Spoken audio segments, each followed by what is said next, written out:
Hey guys, my name is Erica Vinyl, and it's no secret that I am a diehard Michael Jackson fan. So naturally, when I posted that I went and saw the biopic on Instagram, I had a lot of people message me asking me my thoughts on the movie. So I figured I'd make a whole video to tell you guys. And I'd like to apologize in advance for the recording quality because I'm not very good at doing this when it comes to doing it like this. So first, let me just say that the movie itself was really good.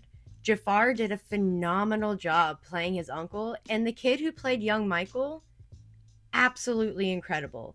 Even the guy who played his dad was scary convincing. I mean, scarily convincing. But I had quite a few problems with the movie itself.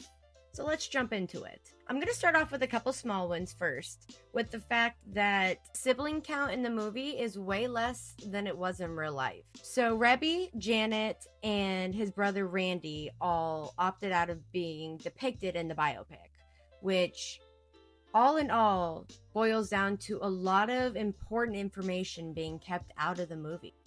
Like the fact that Randy ended up taking Jermaine's spot when Jermaine left the Jackson 5 and they had to become the Jacksons because Motown refused to give them the Jackson 5 name.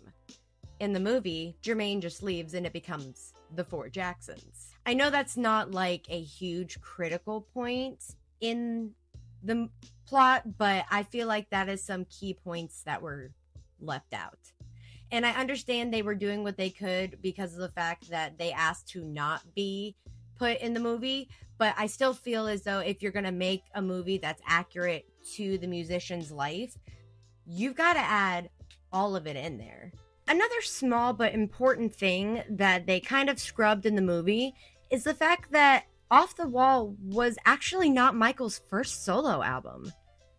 That's right, it was his fifth solo album. Under the Motown label, Michael released Forever Michael, Music and Me, Ben, and Got to Be There. All solo albums, and all heavily encouraged by his father just to boost the brand name for the Jacksons. So when they made a big deal in the biopic over Michael putting out Off the Wall, it wasn't exactly accurate, although Joe wasn't the biggest fan of him going on a full adult solo career. A couple of details they kept out of the biopic, which I felt should have been touched on a little bit, were his relationship and career with Sir Paul McCartney of the Beatles, and his love, adoration, and work he did with Disney. Yeah, he had an actual project with Disney, in case you didn't know. And there were a lot of timeline discrepancies within the movie. Some of them were small, but some of them were not as small. And that boils down to the last big point that I had a problem with. And that's Diana Ross, or at least the lack thereof. Now, Diana Ross also opted out of being depicted in the biopic, but for many reasons. And honestly, it throws off the timeline heavily and keeps a lot of details out of what would otherwise be very vital information.